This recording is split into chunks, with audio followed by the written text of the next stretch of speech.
Okay, so we're, at the bittersweet ending of what I hope has been a sweet week of study and learning and encounter in Jerusalem. And we'll have an opportunity over lunch to say all of the thank yous and some closing comments about this week of learning and this week of deep encounter with a living covenant, which is not only the title of the book, but it's really a bigger theme of confronting and rethinking the theology of David Hartman. Over the course of this week, we've studied the big questions of tradition and modernity, reason and the mind. We've talked about Judaism as an interpretive tradition. We've talked about the meaning of the modern state of Israel.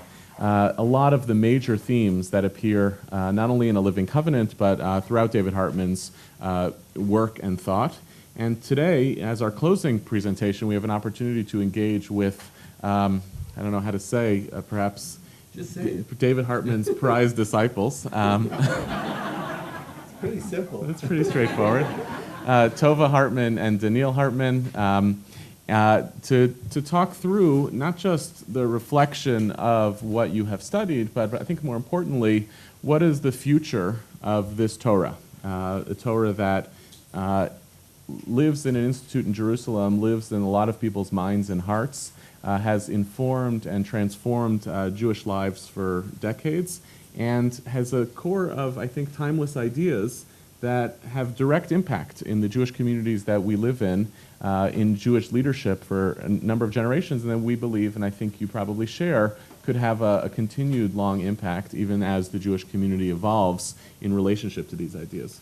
So I wanted to ask a few questions, and then we'll open up to your questions that can be both future-leaning and past-leaning on the basis of what you've read and studied over the course of this week from two people who have spent their lives around these ideas.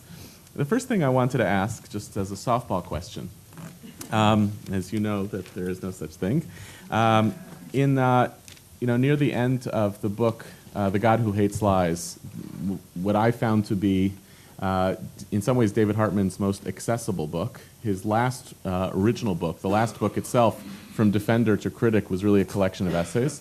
The God Who Hates Lies had a real applied sensibility to it, asking about some major issues in Jewish life and what it means to apply this evolving Torah to a set of kind of public policy questions. And perhaps the most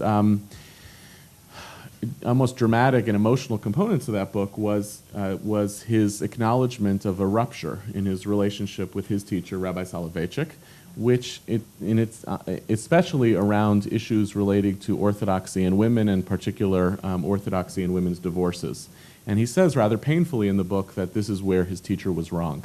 This fits into a larger question of whether this type of Torah of innovation and change has long-term viability for orthodoxy.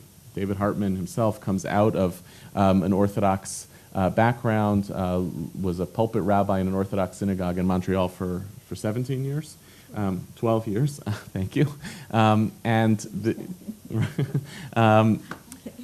comes out of a particular tradition with an impact on that tradition, and yet a question at this book near the end of his life about whether he still sees himself as part of that tradition. And I want to ask the forward-thinking question, what is going to be the impact of this type of Torah on an orthodoxy that itself is changing?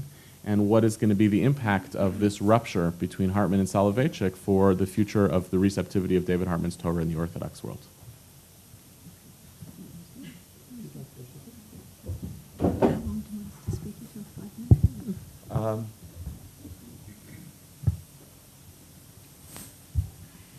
Orthodoxy is going through a major internal struggle. Or some of Orthodoxy is actually going through a major struggle. Much of Orthodoxy is not going through a major struggle. As to what the category of modern Orthodoxy means. And for many within the Orthodox movement, they find that category is too explosive.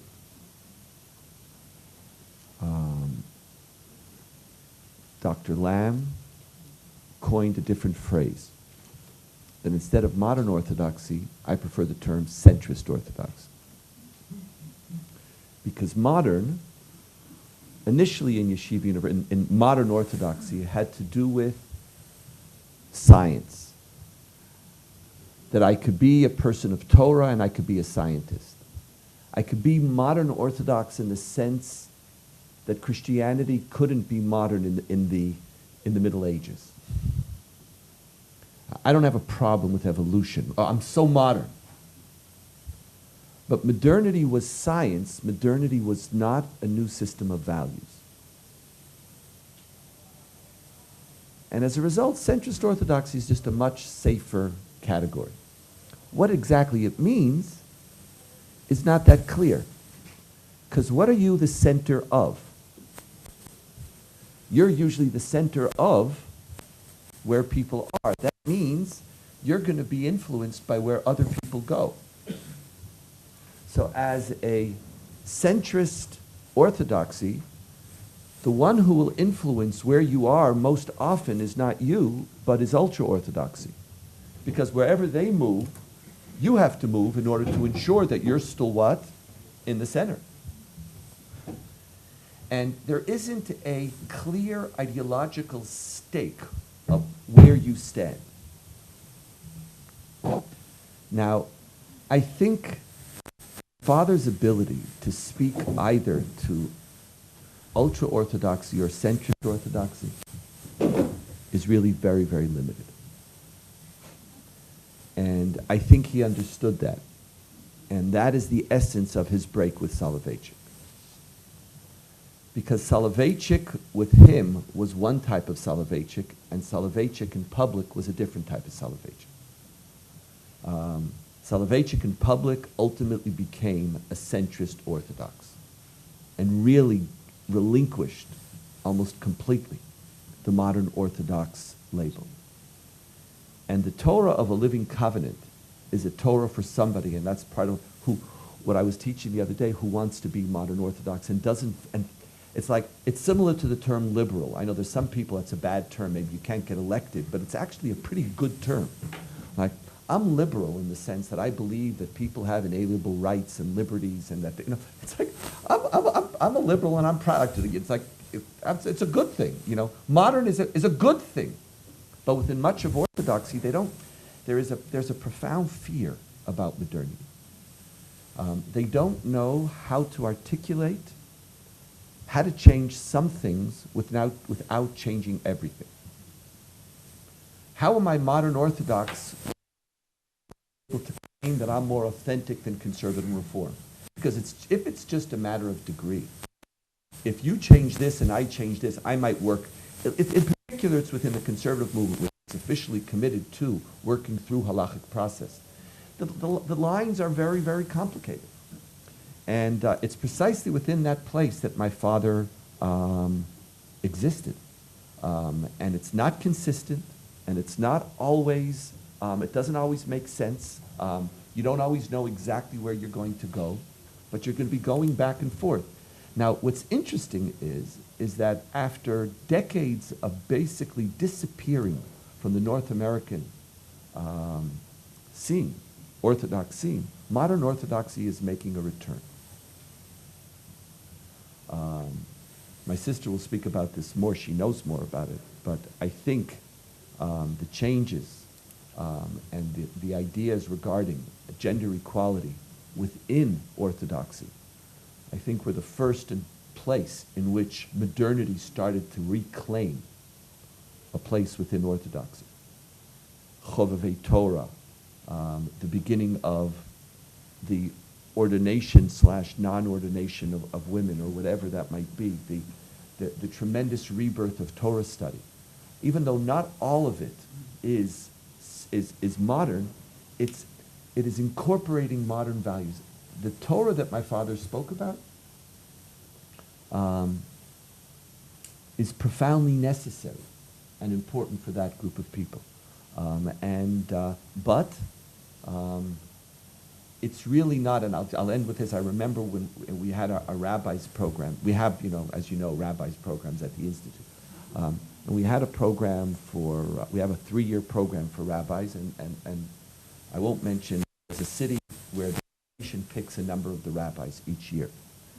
and they try to pick an Orthodox conservative Reform rabbi. And one year, they had picked an Orthodox rabbi. And the Orthodox rabbi called me and said, Donniel, I'm really honored to be picked to be part of this program. I just have a question. Is there anybody who's going to be speaking who doesn't accept Torah from Sinai? So I said, yeah. There might be a few. I don't know. It's going to be. There'll be somebody. There'll be somebody. It will be mentioned. So it's more like, what do you mean by Torah and what do you mean by Sinai? Exactly. I knew. Yeah, that's exactly right. So I said, I said there will be, but there won't be. But no one's. It's not the official doctrine of the institute that Torah was not given from Sinai. It's more, as Yehuda said, what do you mean by Torah and what do you mean by Sinai? He said, okay, thank you, and he hung up. And the next day he calls me again. And he said, I just want to understand, are there going to be lecturers who speak about the need and the obligation for halachic change? And I said, yeah, there might be. Yes, there will be. But there will also be people otherwise. And we are really committed that this is a safe space for people of difference. Now we're saying that there's going to be people who present this opinion, people who present. He calls me up the third time. And before I wanted to ask you a question. My response to him, and this is my response, is that I said, I really don't think the Hartman Institute is the right place for you. And I respect you too much. I said, we're pushing the limits. And part of the way you push the limits is we have to, and this is something we've been working more on, because we found out that we weren't as fully tolerant to our ideology in practice as we want to be in theory. And that even amongst Orthodox who come to the Institute, we have to work harder to make sure that it's a safe place for them. And that there's certain things that we just, because especially us who grew out of Orthodoxy and are so ambivalent and struggling, it's like, it's like this, we have this insider critique which someone who comes in doesn't feel safe when we say these things. So we had to get, and we learned this in the last RLI program, and thank God there were a few Orthodox, we've been pushing to bring Orthodox rabbis, and all of a sudden we discovered that there's things that you can't say. You have to be, you have to create, but even for those, but despite that, it's very important, and this is to know who you're speaking to and who you're not, and who you can't speak to. And my father's living covenant is a living covenant which I believe has a significant contribution to make to modern Orthodoxy, but only to modern Orthodoxy, because it assumes certain principles that the other denominations feel are so antithetical to who they are and to where they want to be, and I would recommend them not to. In other words, I'm not on a mission to bring living covenant to ultra-Orthodoxy. No, they don't need it. Or maybe they do, but they don't feel, because to hate. And and I think part of what happened in my father's life is that initially he wanted to speak to a much broader group of Orthodoxy, was quite frustrated by the inability to do so, but that there is a very strong voice within Orthodoxy which needs this Torah and is very receptive to learning it.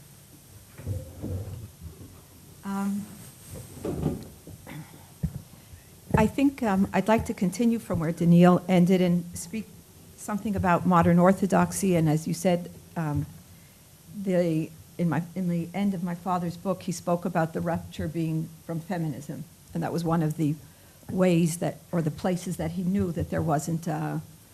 He came with me to a lecture I gave here in Van Leer when I spoke about feminism and orthodoxy, and someone in the audience, a professor of centrist orthodoxy, got up and said, I had made the connection between feminism and Zionism, and said both challenged the Jewish people in core places in the sense of either them adopting something of value from the outside world, and some felt that it enhanced the Jewish people, and others felt it was the beginning of the destruction. And this is what happened in Zionism, and in fact, this is what's happening in feminism. And someone, a professor in Bar Ilan in Jewish law, got up and said, how could you say that, Tova? Zionism is from God, and feminism is from the Goyim. And I at first didn't know what he was talking about because I was saying, but Zionism, nationalism is 19th century. I mean, I said, I'm very honest in saying feminism is not from God. It's not from Sinai. We have to stand again at Sinai in order to have feminism. But so is Zionism. And that's why I think it's very interesting when we speak of the term modern orthodoxy. Donniel mentioned that modern orthodoxy can encompass science very easily. And what my question always was to modern Orthodox people was, what from modernity do you feel you can adapt to your orthodoxy, and what do you feel from modernity you can't adapt? So all of modern orthodoxy and centrist orthodoxy, for example, in centrist Orthodox people, also Norm Milan and many other people, if their daughter who finished law school was not allowed to graduate at the bar, they would be in the Supreme Court. So they do accept certain parts of feminism, but it's in their other life that they don't. So I think it's really one of the places that we can ask modern Orthodox people are, what are the values in their modern life that they feel compelling enough in order to rethink some of their assumptions about orthodoxy and some of their assumptions about the place they live. Now, my father's rupture with Rabbi Soloveitchik, I think, although that is what he wrote in his book, came much, much earlier, and that was in Montreal when he went against Rav Soloveitchik's very, very clear stance about interfaith relations. Rav Soloveitchik wrote many times that this is not okay. Part of the reasons was because of post-Holocaust, it was time to build within, and for many other reasons. And I think that that was the first break my father had with so-called modern orthodoxy. Relations, you don't mean intermarriage. No, I mean interfaith. Interfaith dialogue. Interfaith dialogue, yes. Interfaith dialogue. And my father began interfaith dialogue in Montreal, and he was one of the first Orthodox rabbis who did so, and he joined with Heschel in that. But it was a very conscious break, and when he spoke about it, also in his writings, and also that this is something that he broke. And that was, I would say, a modern value that compelled him then, and it brought him to rethink what is the role of interfaith, and how do we learn from people, which was part of his own biography. When he did his MA, he did it at Fordham with the Jesuit priest, and he didn't just study philosophy there, he studied the beauty of religious devotion. And religious devotion he brought to the fact that we could learn from each other, and the idea, what issues do we have to rethink in our own traditions in order to hear the other, to hear ourselves better. So, but I'd like to say, an example that was very sweet for me, but it was like I didn't understand it. He was very for interfaith stuff, and in Jerusalem, I'd say, about 10 years ago, I gave a lecture in Notre Dame at an interfaith conference here in Jerusalem, and he was sitting in the front row, and he looked like he was about to explode, but I think because it was in a church, he was patient because he knew nobody was going to tolerate there, and he's getting up and being angry. And so afterwards, he yelled at me and said, "Tova, how could you have spoken?" I said, "Abba, you're here, you always come to churches, what's the issue? How could you have spoken in front of a tselem, which is a cross?" So that part of my father, who believed in interfaith dialogue, who went into churches, whether he didn't trust us, his children, or his disciples, to know that very fine distinction between when we cross some boundary that's not completely marked, of where it's totally secure, you are totally sure in your traditional part, and then you can speak about others. Now, the distinctions, as Donniel said, between modern orthodoxy and traditional conservative, I think those boundaries are really are so blurred at this point. And I don't necessarily know how almost helpful they are and how much love they're bringing between Jews. But I think that there are a group of modern Orthodox people who call themselves modern Orthodox, who come out of traditional halachic places and experience themselves as living with halachic integrity. And I think that the question of what does it mean to live with halachic integrity is something that I think will open up more of a conversation than if we than to think only the Orthodox or not. So I think that's enough.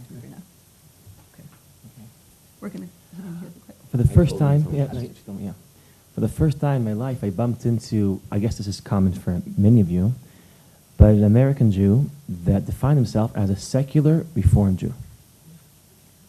It took me, as an Israeli, it was hard for me to understand this, because I always thought like Reform and secular was kind of the same thing. No. But I realized, no, this is what he means. He means that the shul he doesn't go to is a Reform shul. That's what he means. And I got it. I'll tell you why. Because most Israelis are Orthodox secular Jews. Most Israelis are Orthodox, and the shul that they don't go to is the Orthodox shul. Now, I'd like to interpret your question is, what does David Hartman's Torah, what does it do to Orthodoxy, but to Israeli Orthodoxy in its secular form? Is that a fair interpretation? Sure. Okay. What does it do? Because now, in order to think about this, I want to think about the two claims of Orthodoxy. And the more Orthodox you are, the more these claims are powerful. One is that halacha, this I learned a lot from my Rebbe, from David. Halacha has a monopoly over our lives, meaning everything that you do in life, if it's not halachic, it can be measured by halacha. Its value is measured by halacha. Halacha owns me in my totality. And the second claim of Orthodoxy that halacha doesn't change. Now, the more Orthodox you are, the more both claims are more powerful. So what controls my life, what has a monopoly over everything I do, is something that's eternal and frozen. That's a modern form of Orthodoxy. And I think Israeli modern Orthodoxy, I'm talking about the religious form, like somebody like Naftali Bennett, I think what's interesting about Naftali Bennett is here's a minister which represents what we, religious Zionism, which is somehow related to modern Orthodoxy. And not in his actions, but in his declarations, he's about, we are about more than just halacha. We care about more issues. We don't measure everything in light of halacha. Our world is larger than the halacha. In that sense, he's modern, but his halacha doesn't change. Meaning if there's two claims to orthodoxy, I think many modern Orthodox, they have this understanding that they're open because the world is more than halacha. But that world does not crack their halacha. It's the same halacha. Almost the halacha itself that they might not observe, an interesting example for this is a book written by the candidate to be the chief rabbi, David Stav. He writes a book called Bein Hazmanim. What's this book about? It's amazing. This is how orthodoxy looks like. Am I allowed to play basketball?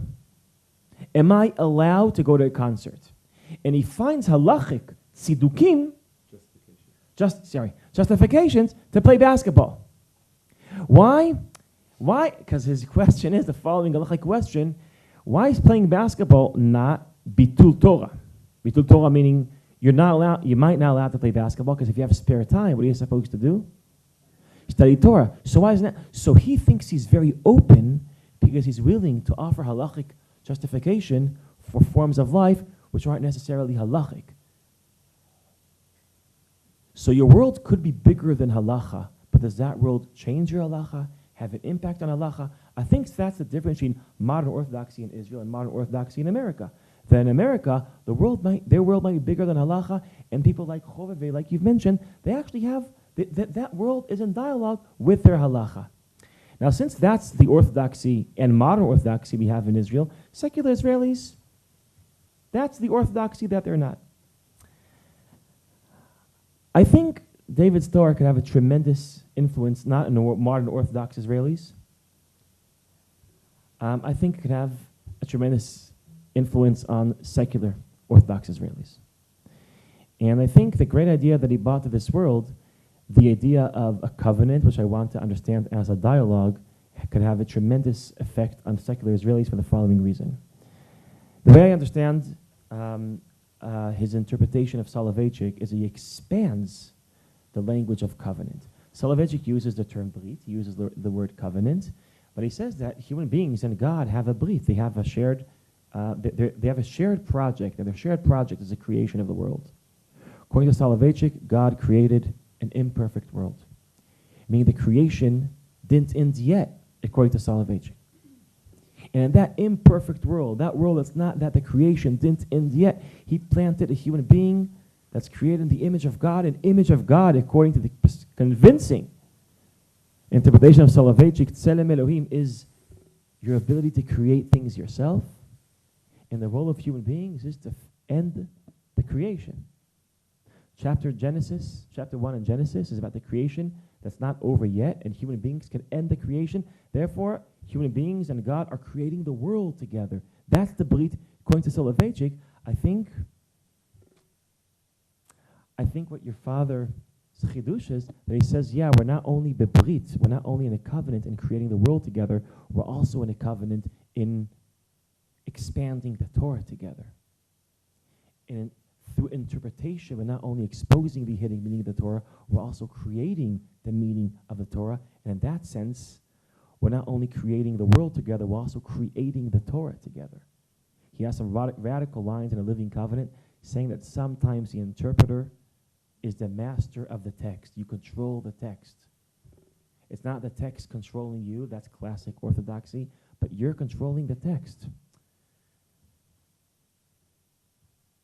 I would say this is a message that in Israel it's very hard to listen to this in Israel. Why?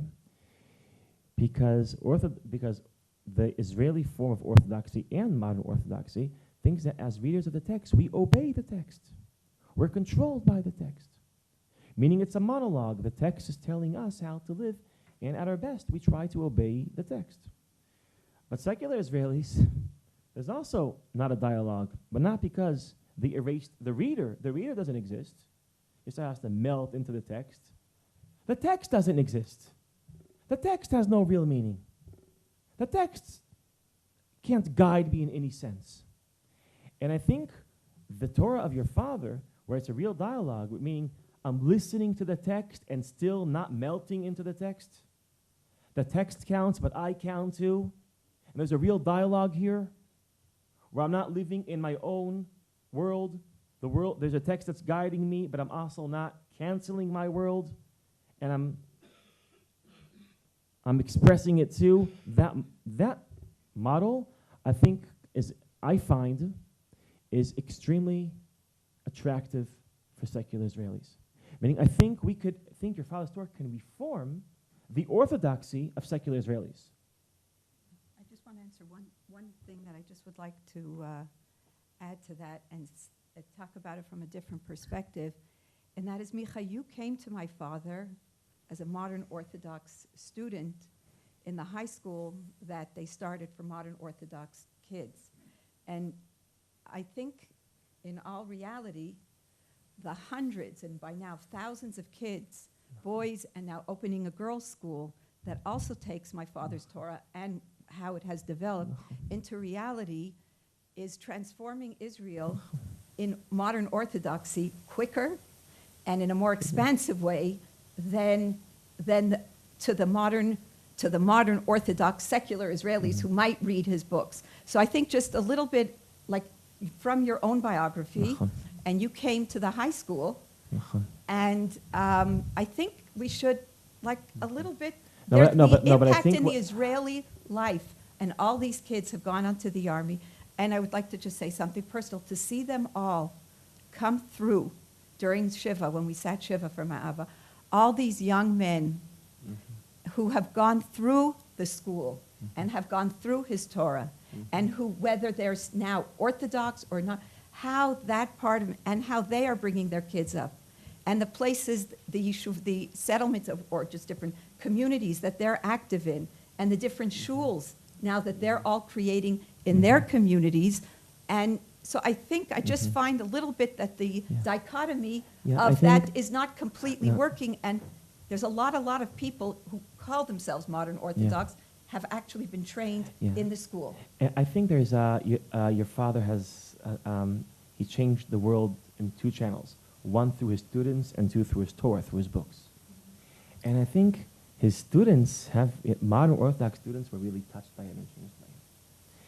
But his Torah itself, I think, could be much more, not directly, not learning by his personality, by people that are folks of his charisma, or people that embody his charisma, but people studying from far away. I think his message is something. I think secular Israelis, the only reason why they're Orthodox secular Israelis is because an interesting, unorthodox Torah was never presented in front of them. And if there's a version of unorthodox Torah that could be exciting for secular Israelis, it's Hartman's Torah.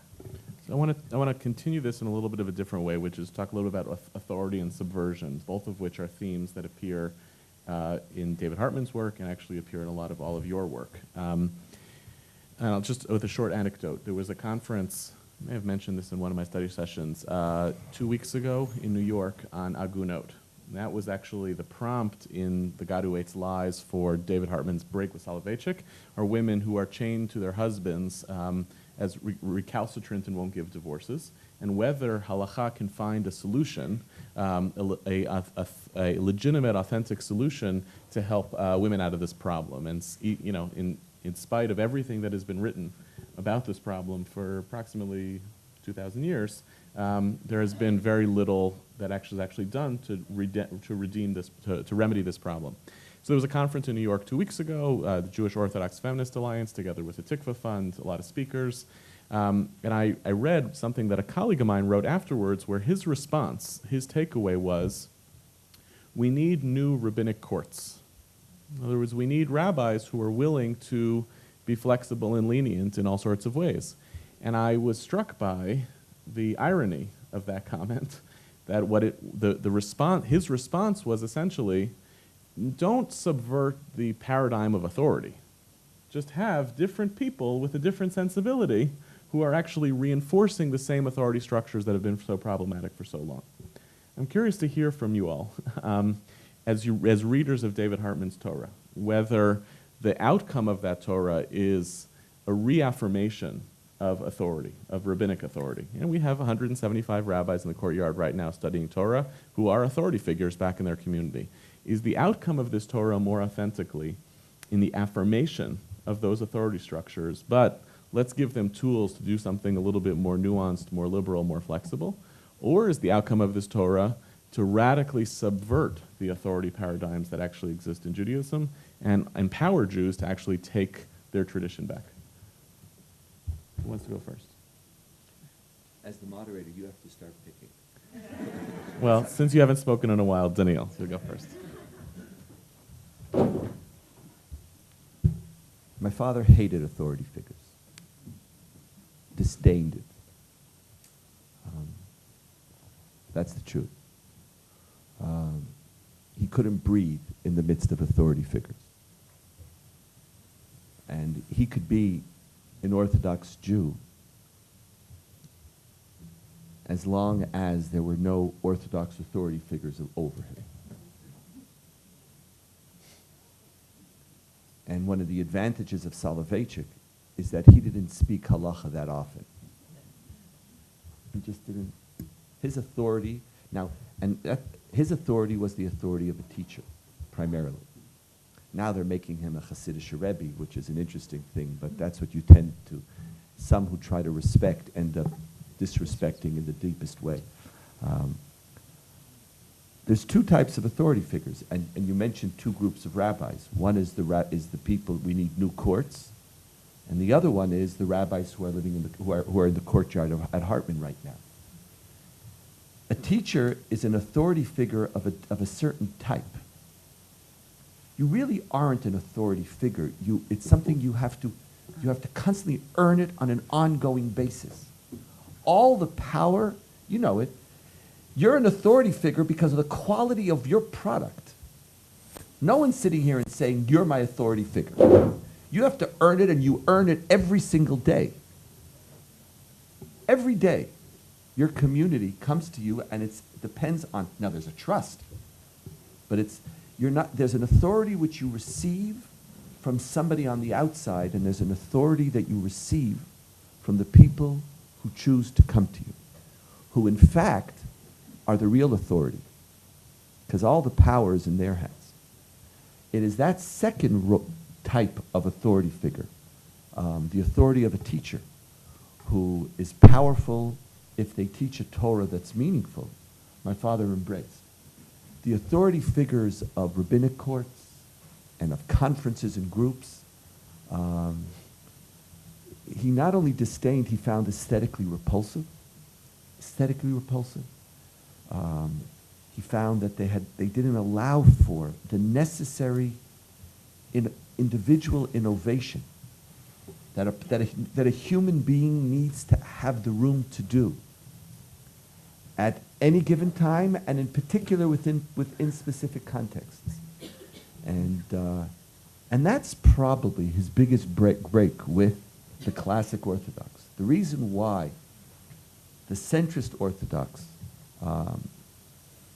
would feel so alienated and even threatened by is that my father didn't accept their authority. One of the features of Orthodoxy very often today, or certain parts of Orthodoxy, is that there is a group of people whom everybody is frightened of. Like, they're the ones who tell me if I'm kosher or not. I think one of the unique features of Avi Weiss, and kol hakavod to him, Avi and a group of others, is that they get up and said, I'm not waiting for somebody to always give me a hechsher. And I think part of the reemergence of a modern orthodoxy, or a Rabbi Shire in Montreal who says, I'm going to hire somebody. Like, who agrees with me? The minute you say, who agrees with me, they owe you. Because there's always going to be someone who doesn't agree with you and who said you should pick this one and not the other. And you're right in that sense. That break is something that was very deep. And like, he didn't feel there was a need for new rabbinic courts to do it. He should just say, everybody should just get up and do it. You know, and the God Who Hates Lies, when he married a convert to a Kohen, he didn't ask for anybody's approval. He just said that's the right thing to do. And at the end, if you do the right thing, then you're in authority. No. Is that her? Oh, I apologize. My daughter is in Vietnam doing a stupid thing, which is called being separate from her father. And she actually got the dengue fever. So there's a blood test that we're waiting to hear. So I apologize. So Sharon had to keep the phone on. So I apologize. She's just stupid. She should trying to convince her to come home. I'm sorry. Yes. Okay. Go ahead, Micha. A quick comment. I think your father never tried to build a figure of authoritative leaders, but he did believe that books have authority for a big part of it. Books. People don't, but books do, and especially the Talmud. And a deep sense of living covenant is a great attempt to protect the sacredness of the Talmud. And to protect it, it's an apologetic book, the Living Covenant. It's a noble apologetic book. It's an attempt to protect the rabbis and the Talmud from the modern critique of what he calls the anthropological critique of Judaism. But now it's true that in a God Who Hates Lies, also the Talmud loses authority. I think that's something that happened. He never thought that people had authority. There isn't one rabbi that has authority. There isn't a court that has authority. But I think what happened to him is that he moved from a position where one book has an authority, and a God Who Hates Lies, there's a sense that the Talmud loses its authority.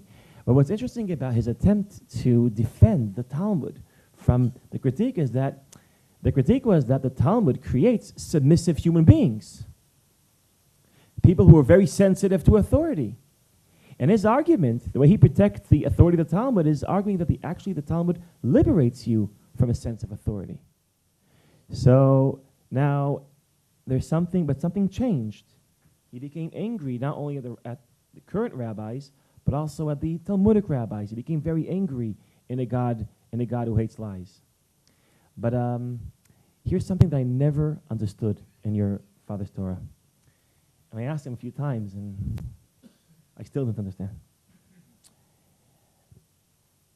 In a living covenant, he argues that since he tries to answer Kant and Spinoza's critique of halacha, and their critique is they're not criticizing the theology of halacha, meaning they didn't have an issue, did it come from Sinai, didn't come from Sinai. That wasn't the essence of the critique. The critique was not the origins of the halacha, but the product of halacha.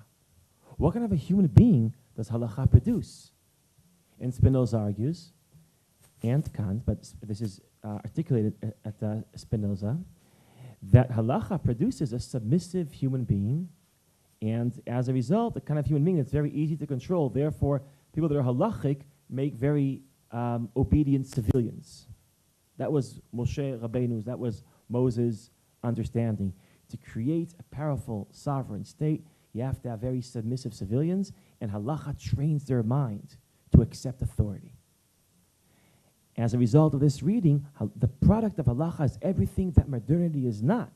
Not independent, not autonomous, not, as Americans put it, you're not a self-made man. You are created by rabbis and books and authority.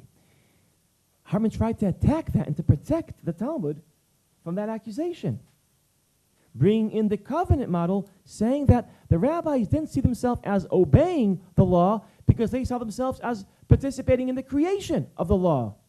Therefore, they are independent, they are self-made, they're creating the laws that they are obeying. It was a great attempt to defend the Talmud from the anthropological criticism. But here's a question. What happens when the Talmud, that's a rebellion against authority, when that Talmud has authority? Do we do to the Talmud what the Talmud did to the Bible? Are we supposed to continue that? Now, in a living covenant, that's not very clear. It's not clear. It's almost like he doesn't want us to, I always felt that, in a living covenant, he doesn't want us to see the Talmud as authority, but he wants us to love that book. He wants to defend the value of the book and the dignity of the heroes of that book. Later on, I think he got more and more angry, and somehow, I think, and he's breaking away not only from figures of authority, but also from what he saw as books that had authority from the Talmud. Okay. I think that I'd like to begin to respond, and that is that I don't think that my father ever spoke, or spoke very rarely, of the Talmud as the Talmud. And that's why I think that that could be just a way to get in. Mm-hmm. You know, the Talmud was just a lot of ideas, and very compelling ones, and some more and some less. So I don't think that the Talmud ever became authoritative in that way. Mm-hmm. But there were certain people who lived certain ways, or who said certain things in different places in the Talmud, and he preferred those voices over others. Mm-hmm. And so in that sense, I don't think it was that became something, because there was not, and in all of his writings, he chooses certain passages mm-hmm. over others and gives reasons why he chooses mm-hmm. those. So I think if we go through his writings, it's pretty clear, as he relates to authority and as he relates to power, who are the ones that he talks mm-hmm. to and about. And I think that that might be a way to get into mm-hmm. that kind of dichotomy that you're thinking about. Now, I think my father's used to, when he spoke about agunot, and he spoke about, as you said, as Donniel said, he married a Kohen with a divorced woman, which was against overt halacha. He did marry them, though, as a rabbi. And he didn't marry them as like their friend and just say, and because according to the law, you don't really need a rabbi to officiate at a marriage. You can have anybody in Jewish law officiate as long as you have two kosher witnesses. So I think that he was may have been a little more fuzzy in that place. He himself could not tolerate authority. And as Donniel explained, he had a visceral, he just couldn't take somebody telling him ever what to do. First and foremost, his doctors. But he also knew about his authority and at times used it from the position of a rabbi to make ethical and significant changes that he felt were necessary. And so he spoke as an Orthodox rabbi. Inasmuch as he did not like authority, he did not send back his rabbinic ordination and say, I am now speaking just as a learned person. So I think, yes, he felt that teachers can get authority by their teaching, by their knowledge, by their stance, by the way they lived and the way they walked in the world. But he continued that, I think, perhaps often to subvert authority. The only one who can subvert authority often is the one who has it. And the question then is, how do they use it? I think when he speaks in this last book, he relates to Rabbi Hartman as a hero. And I think that's also very important to say. Rabbi Hartman is an Orthodox rabbi who created an alternative religious court to bring about change and to allow people. So I think in the whole issues of marriage and divorce, I don't think that he thought we should just send in a note and say, okay, now we're getting divorced. I mean, he accepted that there is a certain legal process that we have to go through. The fact that the institutions of the courts were so offensive was mostly because he felt they didn't go according to halacha. Mm-hmm. My father believed in the self-correcting mechanisms of the halachic tradition and felt that they were there. And they were there for us to take. Some may have not been there because they didn't think about it then, but then there were the roots. How do we address those kinds of issues? And he spoke a lot about the democratization of knowledge, of halacha, and he was very much for it. But his real critique, I think, against the rabbis is that they did not honor people, and they should hand in their ordination because they didn't honor people who came with pain, because there was ways to do it. The ways are so clear sometimes that the not doing it is not just a place of authority, but of deep, deep cruelty. And cruelty in relationship to human beings, if my father didn't like authority, then cruelty he would have shot, and if he could. And I think that's how. I want to ask about the flip side of this question, which is for, outside of the world of halacha, outside the world of orthodoxy. And this is something that Rabbi Gardenswartz asked me about in my session, which I've still been thinking about. I raised it on our panel Saturday night, but I want to get into it again, which is when we were studying the story of the Avnei Avachnai, where the result is Torah is not in heaven, which is a widely celebrated text in the Jewish community for a lot of Jews, Orthodox, non-Orthodox alike. And when we talked earlier, Tova talked about the embrace of modern ideas into essentially a traditional system, or trying to live with halachic integrity. And there's a flaw with this side of the David Hartman legacy of teaching, of the embrace of personal autonomy, the embrace of heteronomy, the embrace of individualism, and the claiming of the tradition, which comes at the cost of the foundation from which it's born. Right? If a person is obsessed with the idea of Torah is not in heaven, have they kind of misrepresented the context from which that voice of autonomy actually comes? So let me make that question clearer. For Jews whose starting point is not a commitment to the halachic system. For Jews whose commitment is not from a traditional ideology, who are looking for voices of this kind of personal autonomy, are they misreading David Hartman to simply embrace this voice of personal autonomy? And what's in the canon of the David Hartman thinking to help remedy that, to push back against that instinct and impulse? Tova, I'm going to ask Tova to go first.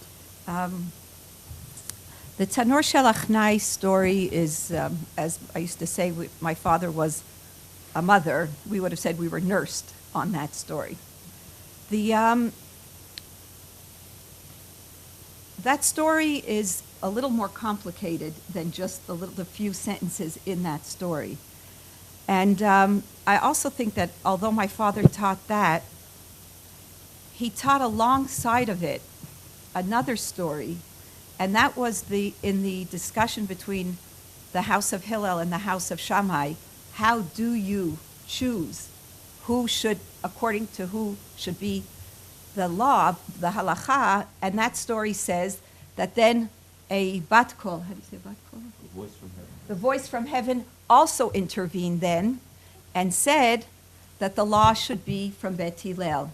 And it gave a reason why the law should be from Bet Hillel, because when they discussed legal issues and then when they decided the law is X, before they said the law is X, they said, they say this, and they said it in a respectful way, and we decide this. And in this story, though, we could just focus on that Hillel was more than just polite. He understood that there's truth in another position. But how do we know that? The voice from heaven came down and said it. So I think if we just take the snake oven story and teach it separate from many other things that my father taught or cared about, I think in that sense, I think we're doing him an injustice. And what I'm saying is that he lived in that tension. And I think it's not this is him or this is him, or as we say, we could say this is his milchik's idea, this is his fleishik's idea, and let's all make a par of cholent. Or treif. But it's I think that, or the way I try to understand, and I'm reading his work again and rereading and thinking about the different, is that there isn't a neat place to talk about it. I mean, obviously honored by him and learning with him. There's a beautiful book called The Messy Self. It's a philosophy book. I would recommend all of you to buy it. And there's a sense that my father was compelled by ideas that did not fit neatly into one package. And I think as his students, if we live with that tension and are not afraid to live with that tension, I think his living covenant will continue in a way that really does honor to him. And so as much as the Tanor Shelachnai, the snake oven story, in which when we separate it, we just take it out of the whole context, and when we just look at the 5 sentences, and they say okay, you want to just tell it because I thought that you taught it? I think all the groups at one point or another may have had it, but maybe I'll tell the story and by that give an answer to your question. Okay. Were you finished? No, you're in the middle. No, but you're in the middle. Sweetie, why don't you just tell the story first, tell your answer, and I'll respond. Okay. So it's a classic sugya. I don't want to go through the whole thing, but there's a big conversation or disagreement in the Beit Midrash. And Rabbi Eliezer ben Horkenus, which is a person that the Gemara in Masechet Sukkah says that he never said anything from himself. He always speaks in the name of tradition. And that probably means that he always knows what he's talking about. He never listens to his own autonomous voice, and he is representing in that sugya, in that discussion, the voice against autonomy. He's expressing the voice of tradition. But there's a disagreement between him and the scholars. And it's a long story. Let's tell it very shortly. Part of him trying to prove that he's right, he asks, let's call God into the conversation. Now, I think that's supposed to end the conversation, right? We're trying, it seems like there is a disagreement on what God meant when he wrote the Torah. Now we're asking God. Now God will intervene, and he will say what he really meant. So God intervenes in a form of a daughter of a voice, of an echo of God, of a bat kol, of an echo of God. And he said, "Ma lachem etzel Rabbi Eliezer, sha'alacha kmoto b'chol makom." Not only is Rabbi Eliezer right, he's always right. He carries the voice of tradition. He's always right. And then a great moment of the sugya, Rabbi Yoshua responds, Amad Rabbi Yoshua al raglav, he stands on his legs, and he says, Lo b'shamayim hi. Meaning, even though that's God's opinion, God lost his authority. From now on, God gave us the Torah, but God doesn't define the meaning of the Torah. That is where Hartman took that part. God gave us the Torah. He doesn't define the meaning of the Torah. The meaning of the Torah is defined not by the giver of the Torah, but only by the community of the readers of the Torah. That's the first half of the sugya. The problem is that the sugya continues. And the conversation continues, and it tells a terrible, terrible story about how all these great illuminated rabbis, that in the name of a free discussion, excommunicate Rabbi Eliezer ben Hurkenus. Meaning the person that's always right, not only do they not accept his opinion, they don't allow him to have a voice and expresses any of his opinions anymore. The end of the sugya, it's an interesting sugya, is about how Rabbi Eliezer ben Hurkenus sheds a tear, and as a result, Rabban Gamliel, the person who led the process of excommunication of him, dies. That's the second half, the tragic second half of the conversation. How does Hartman read it? He says, part one shows how much power we have, how much we're in control, how much the authority is ours, how much we decide what the meaning of the text is. The second half shows how life is fragile, how we're not in control, how one tear could kill one person, how nothing is expected in this world. And I think those two halves of the sugya, the way David understood it, is exactly what you're saying, Tova, is that we don't really have full control. The way Hartman brings us back home, when it comes to the realm of history, we're not in control. When it comes to text, we're in full control. And we're living in a world between having no power and having a lot of power. And that's the impossible tension that creates the Jewish condition. It's not only about us being independent and powerful, it's moving in between spaces where we have no power at all and very much power at the same time. Donniel?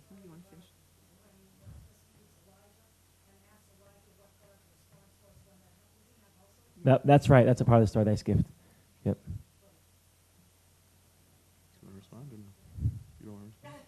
No, the interesting thing is that at that moment they rebelled against God. They say God has no authority. And then 80 years later, a Talmudic scholar meets Elijah the prophet, curious, how did God react at that moment when the people rebelled against him and didn't accept his authority?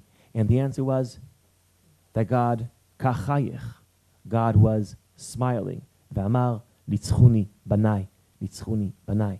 He smiled because it's almost like God wanted them to be independent. God accepted the fact they lost his authority. That's also a great moment, and that's sugya. But I just want to say, they ruined the party for us. If the conversation would end there, where God's celebrating with us our independence from him, that would have been a great, good ending. But the Talmud doesn't offer us a good ending. It offers us a tragic ending. Right when you think you're so powerful and independent, it shows, this is how Hartman reads it. This is how Hartman reads it. It shows how weak and dependent you are. I'd like to just say, if you're quoting the whole sugya, there's another hero in the middle of the sugya. Yeah. And I think that's what I think my father lived with. And that's Rabbi Akiva, who says, I will go to tell Rabbi Eliezer that they're putting him in excommunication. And he says, and the reason is because all of you people in authority who have now just been so, wow, we're so autonomous and we kicked God out of the Bet Midrash, really don't know how to treat people. And he says, I will go. And I think Rabbi Akiva, in some ways for me, represents who my Abba was so much. And that was, he lived in that tension between accepting what the court said, which meant he has to be excommunicated. And in that you saw in the Sugya that he sits 4 meters from him. He wears clothes of mourning, which are the way we're supposed to treat the person who was just excommunicated. But he begins and still calls him my rabbi. And if you look at the words. And I think if I were to take the Tanur Shalachnai as something symbolic of my Abba, I would like, more than taking only the supremacy of autonomy, because I think my father understood the danger of that. I don't think it was just he talked autonomy and then that, but I think he really understood it, and he understood when authority figures go wrong. And what went on in that Beit Midrash was when authority figures who felt threatened kicked someone out and excommunicated that person and said, and then they burnt his books, right? Everything that he said, they burnt everything that he ever created. And so for me, I'd like to take from that the figure of Rabbi Akiva, who had a very ambivalent and difficult relationship and difficult task, and that is that on the one hand, he accepted authority of tradition, and on the other hand, he really resisted against it. And in some points went totally against it, and in other times, in that very short, those lines, he accepted it. And the ugliness of the way people behaved was something that my father always spoke about, that when you learn Torah, just by virtue of learning it, it doesn't make you nice people. And if you do have authority, how do you use it? And Rabbi Akiva lives in that.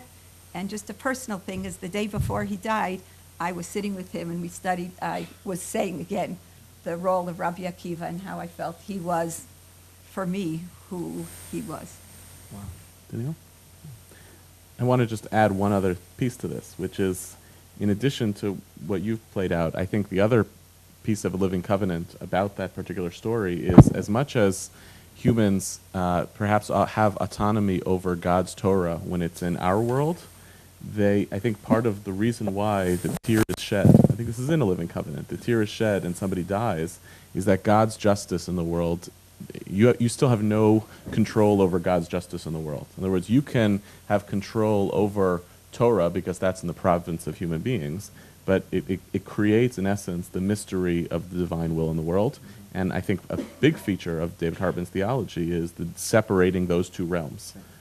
I'm responsible for building this world on the basis of what I know, and I'm extremely empowered, but that doesn't make me, therefore, a master of God in the world of faith. And the inaccessibility and the mystery of God's justice in the world is a major feature of it, which is why one of the other famous texts that we studied together over this week, and you've studied at the Hartman Beit Midrash before, of Moses going up to heaven and seeing God tying the crowns on the scroll, doesn't understand it, and winds up in Akiva's Beit Midrash, right? And the end of that story, too, which oftentimes gets cut off, is Akiva's martyrdom and God's basically inaccessibility. That we can be masters of Torah in this world, even if it doesn't make us necessarily fully cognizant of God's role in the world.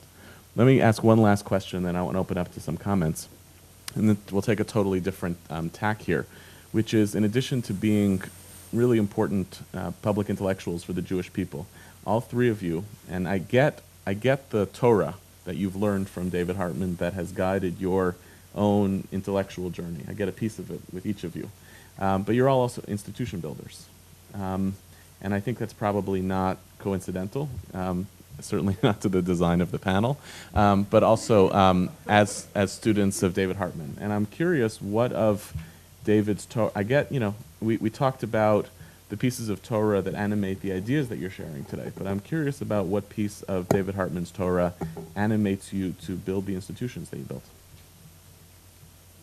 Micha, why don't you go first this time? Actually, this has nothing to do with his Torah, just his personality. He showed to me that it's possible, in the sense that there's a voice that is really Israeli intellectuals have, that if you take care of anything mundane, budgets, hiring, firing, so you can't be a serious intellectual. Being a serious intellectual means that you're isolated, you're thinking about God, about text, about Torah. That's what creates a serious intellectual. If you have to deal with mundane things, so you can't be a serious thinker. And I think human history proves that wrong. Plato, the person who wrote the dialogues of Plato, also founded the academy. I guess he had to do fundraising, and he had to deal with stuff at the same time he managed to do all that. And Aristotle the same. And I think there's some great, but my living example for that was always David. The way I saw him writing his books and building the institution at the same time. I'm sure it was not easy, but that was a living model for me. For me, it's really just one sentence. It's, you have to live a life that matters. And the world that we're going to live in is going to be dependent on what you do. So you better get busy.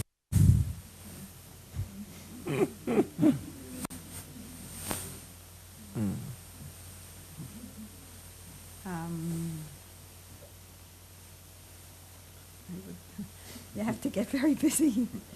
I think not just have to get busy, you have to get very busy. And I think he also believed in the possibility. I think that's also something that I take with me, that it is possible. And usually, and I think the three of us in different ways, many times have been told, that's not possible, or how can you do this, and what do you think? And I think he had enormous belief in what is possible, and never accepted reality, like as Donniel had said in the Hesped, that this is the way it is, only, and that, or this is the way we do things here. And so I think he really, thank you very much, thanks. And he didn't trust the philosopher king who sat on the outside giving his great words of wisdom or words of critique.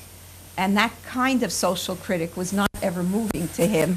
And he almost measured someone's social criticism by the way they lived in the world, they acted in the world, and what they did as a result of the painful things they saw. And so there was always had to have the second sentence after I say, well, this bothers me. And not this bothers me, therefore I'm going to read only or talk to some other people who it bothers, and then really feel like we're really doing something because we're just all talking to each other how much we don't like it.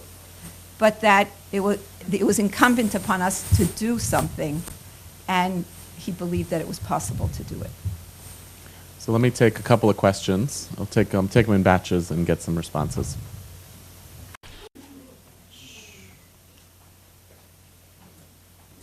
Yeah.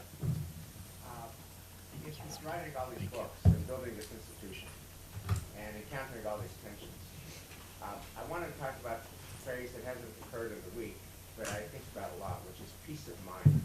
Was peace of mind a value of your father? Was he ever at peace? And can you, when you're dead, you get peace at the cost of non-existence.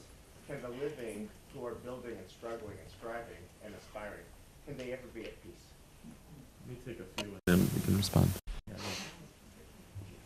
For each of you, what was your father and what was David most proud of in you?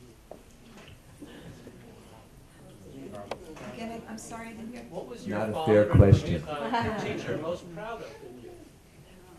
What was he proud of us of? Yes. Yes. So for me, I guess the favorite part of this whole week, which has been a new experience for me, has been the focus on text. It speaks to me, it speaks to my profession, which is involved in studying the law and in working with text as a librarian. But I wonder, I worry about our canonization or deification of the text. Where does the human element in text enter in? I've noticed that we have not talked about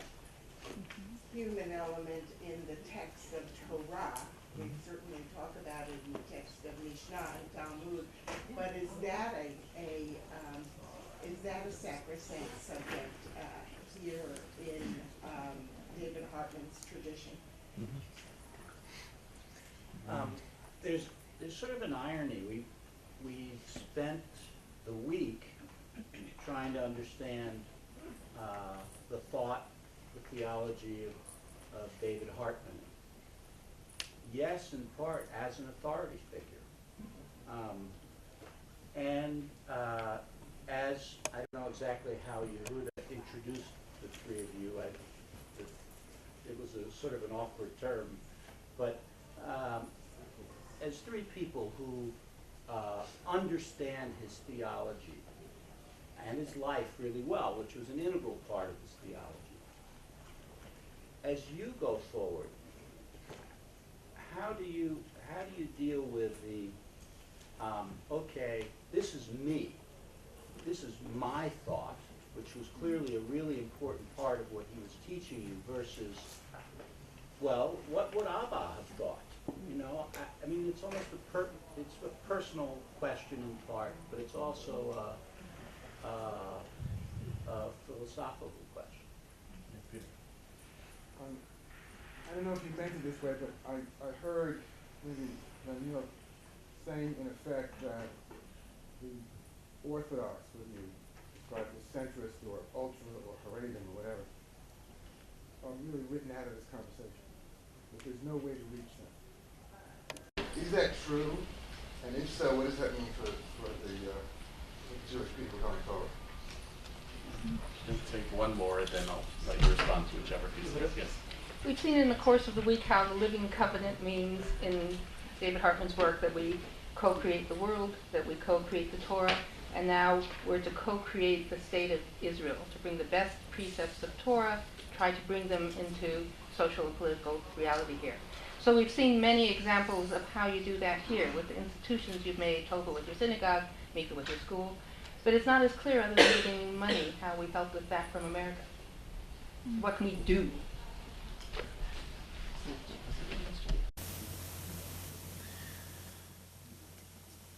Okay, Donniel, you're up first. And we just choose which ones we. Mm-hmm. Number one, he was never at peace, and I don't think you're ever at peace. And if you are, then you should probably resign.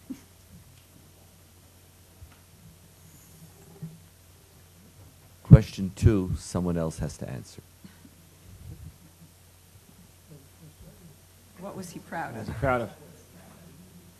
Question 3. Question 3. Again, it's your first experience here. The text is never deified. The question of who wrote the text was an irrelevant question for my father. He always said, I don't care. If God wrote the Torah and it's stupid, it's stupid. And if a monkey wrote the Torah and it's meaningful, it's meaningful. And so all that at the end of the day is just what's here. And again, as I taught the other day, the more meaningful it is, the more it's deified, but in a different sense of deification than the pure technical question. On a personal sense, you always ask both questions all the time. One of the things about my father is that he didn't raise, either in his children or in his students, yes people. He didn't. And the reality is that you, at some point, you stop thinking. You really do, because it's internalized. You stop that external issue of what would he say or do. But you do have a notion of, would he be proud of me? I think that will always be there. I don't think ultra and centrist orthodox should be written out of the conversation. Okay. I do believe that a living covenant is not a book that I would argue realistically is something that they're going to be open to hearing. I don't want to write anybody out of the conversation. But I know that if we're going to reach ultra-orthodoxy or centrist orthodoxy, we're going to have to speak a different Torah. And even some of the time within our 2 Orthodox high schools, like one of the different parts of the Hartman Institute is that we're multi-denominational, but we speak and create programs for multiple groups, sometimes together, but very often very distinct. And so if we're creating programs for 120 secular Israeli high schools, what is the type of Torah that will appeal to a secular Jew? If we're creating 2 Orthodox schools, what's going to appeal to it's how do we create a Torah that different constituencies could hear? And I know very well that a lot of the Torah that could go on in the research center or in Be'eri or in the army programs or in the Batei Midrash is not relevant to the high schools. And so I'm not writing people out of the conversation. I'm just being honest, knowing that I'm not claiming that this is something that's going to have this is not the way to impact. And it's interesting, we just had a very small group of ultra-Orthodox rabbis who want to start a Beit Midrash at Hartman, a quiet little Beit Midrash, but we're not going to teach them Living Covenant. It's like, if I teach them Living Covenant, it's like, very often it's I don't mean to be pejorative, but it's like the elections after the spring. You have one democratic election. You know what I mean? It's like, we'll have a great one session. You know what I mean? And we'll feel really good about telling them what we thought that they should hear, and they're never going to come back again. And it's to be aware that Living Covenant goes too far for them. That's what I meant, but it didn't mean to write them out of the conversation. We need a different process. As to what we can do, again, depends on the city you live in. Alone, it's very, very hard. But when you belong to a synagogue or a federation or a Jewish community, you could maximize. You have avenues in which the state of Israel is open to you and for your voice. Nothing.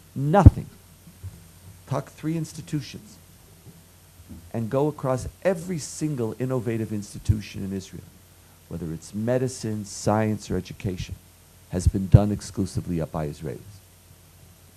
And North American Jews do not merely impact through their funding, even though that's important, but they also impacted in culture and in ideas and in promulgating ideas. And the issue is not just simply whether you impact on the Israeli society through Congress. Today, you have direct access to a whole range of NGOs and conversations and partners and people. You are, in fact, empowered. You just have to choose to walk through that door. They're all there. And it could be through individuals, it could be through institutions, it could be through finance, and it could be through a personal involvement, through advocacy, and for pushing certain ideas. And so the thing that I tell North American Jews all the time is that if the empowerment you feel might grow out of the fact that you haven't yet succeeded. But success is not the criteria of empowerment. It's just it's just a mark, and sometimes a temporary mark. And you keep on asking me to keep on working. The doors are open.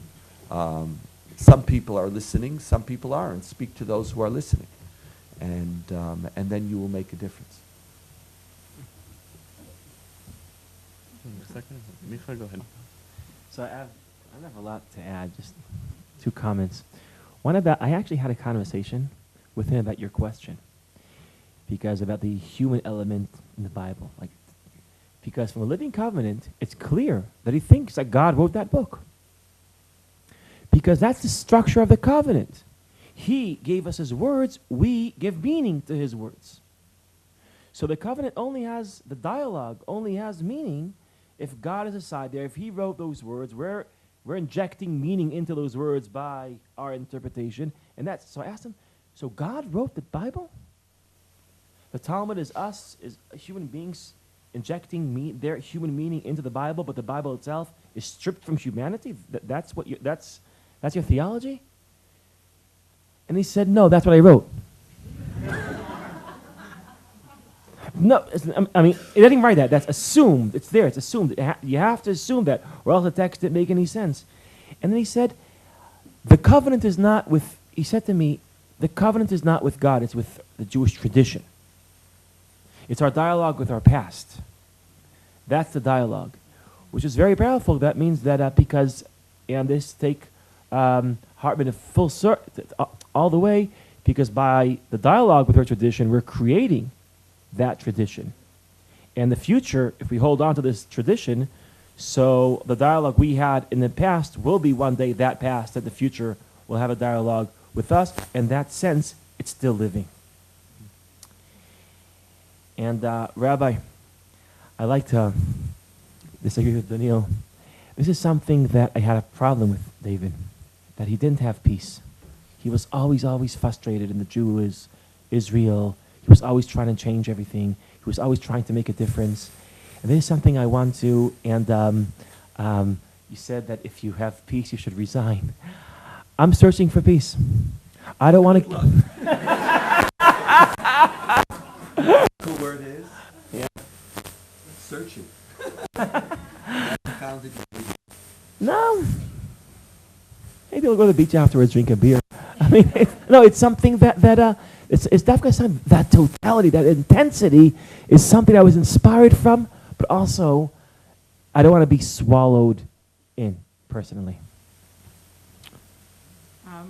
So if we're talking about peace, yesterday when I taught the rabbis and I was teaching them some of his different kinds of dichotomous thoughts on prayer and relationships with God, and and one of the questions was, well, was there ever a balance with your father? And I answered that the only balance my father ever had in his life were the New Balance sneakers he wore. And so the human element in the text, or the authoritative element in the text, is that more or less is the text of... I think that the human element in the text is how we live the text. And my father's question was not completely, did God say this or did God say that, but what would the person, how would the person live his life with that God-intoxicated experience? And so even if he spoke about on Shabbat, he always made that distinction between the 6 days of the week we work, and on this, on the seventh day we submit to nature, we submit to what we cannot change.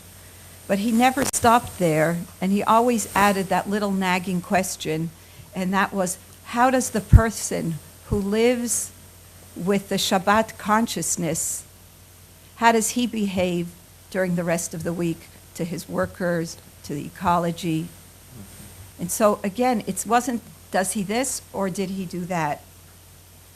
Now, as an authority figure in all of our lives, I think the hardest thing now is to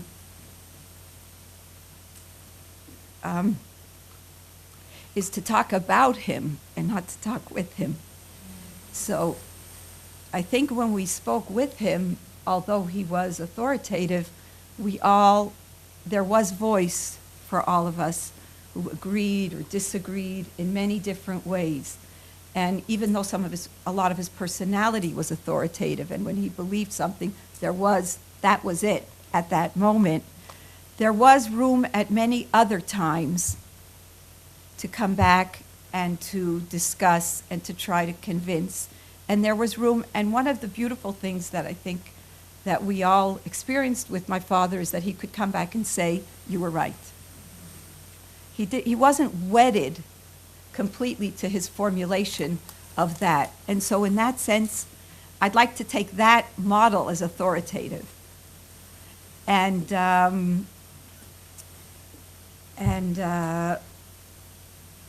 as to the relationships, I think what Donniel was talking about, what is your role in, abroad, or we don't say chutz la'aretz, I've learned, I'm a good student, as what are we, those who live in the United States and Canada and all over the world as Jews, in terms of your creative possibilities and your relationships with Israel.